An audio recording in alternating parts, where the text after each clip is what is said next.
Hi అండి, welcome to Winnie చేతి వంట. ఈరోజు వీడియోలో చిట్టి ముత్యాల బియ్యంతో చికెన్ బిర్యానీ అయితే చేసి చూపిస్తాను. మీరు కూడా తప్పకుండా ట్రై చేయండి. దీన్ని రాజుల బిర్యానీ అని కూడా అంటారండి. అలాగే ధర్మవరంలో ఇది స్పెషల్ అన్నమాట. మరి మీరు కూడా ఒకసారి ఇంట్లో తప్పకుండా ట్రై చేయండి. దీనికోసం ఒక 500 గ్రాముల చిట్టి ముత్యాల రైస్ని అయితే తీసుకున్నాను. ఈ రైస్ అనేవి సూపర్ మార్కెట్లో మనకి దొరుకుతాయండి. ఈ రైస్ చాలా చిన్నగా ఉంటాయి.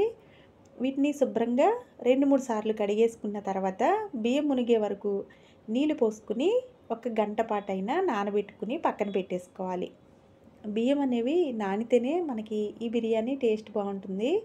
తర్వాత కొద్దిగా పుదీనాని, కొద్దిగా కొత్తిమీరని, ఒక 5-6 పచ్చిమిరపకాయలను కూడా శుభ్రంగా కడిగేసుకుని ఒక మిక్సీ గిన్నెలో వేసుకుని కొంచెం నీళ్ళు పోసుకోవాలండి. మరీ నీళ్ళు అయితే ఎక్కువ పోయకండి.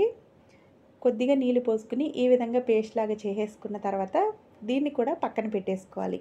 ఇప్పుడు ఈ చికెన్ బిర్యానీ కోసం నేనైతే ఇక్కడ 500 గ్రాముల వరకు చికెన్ని తీసుకున్నానండి. అంటే అరకిలో చికెన్, అరకిలో రైస్కి అరకిలో చికెన్ అయితే టేస్ట్ బాగుంటుంది.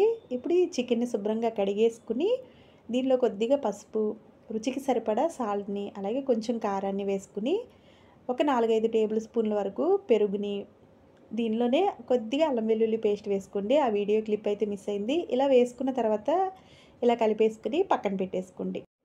తర్వాత స్టవ్ వెలిగించుకుని కుక్కర్ పెట్టుకున్న తర్వాత ఒక 4-5 గరిటెల వరకు ఆయిల్ వేసుకోవాలి. దీనికి కొంచెం ఆయిల్ ఎక్కువే పడుతుందండి.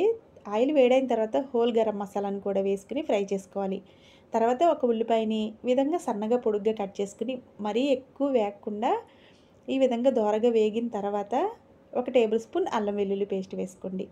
ఈ అల్లం వెల్లుల్లి పేస్ట్ అనేది ఒక 2-3 నిమిషాల పాటు వేయించుకోండి. అప్పుడే దీనిలో ఉన్న పచ్చివాసన పోతుందండి. ఇది వేగిన తర్వాత ఒక టమాటాని సన్నగా ముక్కలుగా కట్ చేసుకుని వేసుకోండి. తర్వాత మనం మిక్సీ పట్టుకున్న పుదీనా, కొత్తిమీర, పచ్చిమిరపకాయ పేస్ట్ని కూడా వేసేసుకుని మధ్య మధ్యలో కదుపుకుంటూ టమాటా ముక్కలు బాగా మగ్గే వరకు, నూనె పైకి తేలే వరకు ఈ విధంగా మనం దీన్ని ఫ్రై చేసుకోవాలి. ఆయిల్ పైకి తేలిన తర్వాత ముందుగా నానబెట్టి పెట్టుకున్న చికెన్ కూడా వేసేసుకుని చికెన్లో ఉన్న వాటర్ అంతా పైకి తేలి ఆయిల్ కూడా కొంచెం పైకి తేలే వరకు ఈ విధంగా ఫ్లేమ్ని హైలో పెట్టుకుని ఉడికించుకోవాలి. చికెన్లో నీళ్ళు అయితే బాగా ఊరుతాయండి.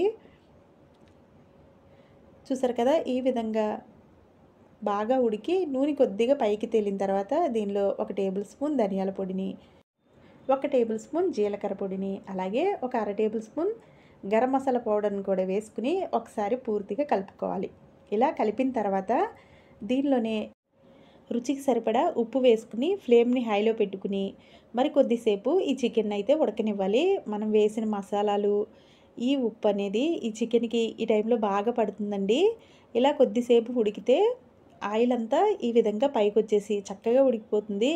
ఈ టైంలోనే ముందుగా మనం కడిగి నానబెట్టి పెట్టుకున్న ఈ రైస్ని అయితే దీనిలో వేసేసుకోవాలి. ఇలా వేసుకున్న తర్వాత కొద్దిసేపు ఈ విధంగా కలుపుకోవాలి. ఈ విధంగా ఉడికితే ఈ రైస్ అనేది చక్కగా ఉడుకుతుంది. ఇలా ఉడికిన తర్వాత మనం తీసుకున్న 1 లోటా రైస్కి 1.25 వాటర్ అయితే మనకి కరెక్ట్గా ఈ రైస్ అనేది చక్కగా వస్తుందండి. నీళ్ళు మరీ ఎక్కువైనా రైస్ అనేది మెత్తగా ఉడికిపోతుంది కాబట్టి 1.25 వేసుకోవాలి. ఈ చిట్టి ముత్యాల రైస్కి అయితే ఇలా వాటర్ వేసుకున్న తర్వాత మొత్తం అంతా అడుగు నుంచి ఒకసారి కలిపేసుకోవాలి. ఈ టైంలోనే ఉప్పు సరిపోయింది లేనిది చూసి ఒకవేళ సరిపోకపోతే ఇప్పుడే కొంచెం యాడ్ చేసేసుకుంటే సరిపోతుందండి. ఇలా మొత్తం అంతా కలిపేసుకున్న తర్వాత ఇప్పుడు దీనికి అయితే మూత పెట్టేసుకుని ఫ్లేమ్ని హైలో పెట్టి ఒక్క 2 విజిల్స్ వచ్చే వరకు ఇది అయితే ఉడికించుకోవాలి. ఇలా 2 విజిల్స్ వచ్చి ప్రెషర్ మొత్తం పోయి పూర్తిగా చల్లారిన తర్వాత మీకైతే చూపిస్తున్నానండి. చూసారు కదా ఎంత చక్కగా వచ్చిందో చికెన్ బిర్యానీ అయితే. మీరు కూడా ఇంట్లో ఒకసారి ఈ చిట్టి ముత్యాలతో చికెన్ బిర్యానీ ట్రై చేసి మీకు ఎలా వచ్చిందో కింద కామెంట్ చేయండి. ఇదైతే పెరుగు రైతా కానీ గోంగూర కర్రీతో కానీ తింటే కాంబినేషన్గా చాలా బాగుంటుంది. ఒకసారి మీరు కూడా తప్పకుండా ట్రై చేసి మీకు ఎలా వచ్చిందో కింద కామెంట్ సెక్షన్లో కామెంట్ చేయండి. వీడియో నచ్చితే లైక్ చేసి మీ ఫ్రెండ్స్కి, రిలేటివ్స్కి షేర్ చేయండి. Thanks for watching.